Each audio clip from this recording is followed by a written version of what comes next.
blocked someone on Facebook and now you want to unblock them but don't know how? Quick Helper is here to help you out. In today's video, we will be teaching you how to unblock someone. But before that, make sure that you're subscribed to our channel and turn on the notification bell to get notified whenever we upload a new video. Now, let's get into the tutorial. First, make sure that your app is up to date. Open your app, proceed to the menu button below right beside the notification icon. Click on the settings icon in the upper right corner. Scroll down until you find the blocking tab. Click the tab open and choose the person that you want to unblock.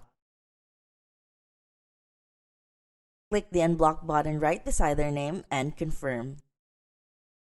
Easy as ABC, right? If you found this video helpful, make sure to like this video. Got anything you need a how-to for? Leave a comment below to let us know and we'll cover it just for you.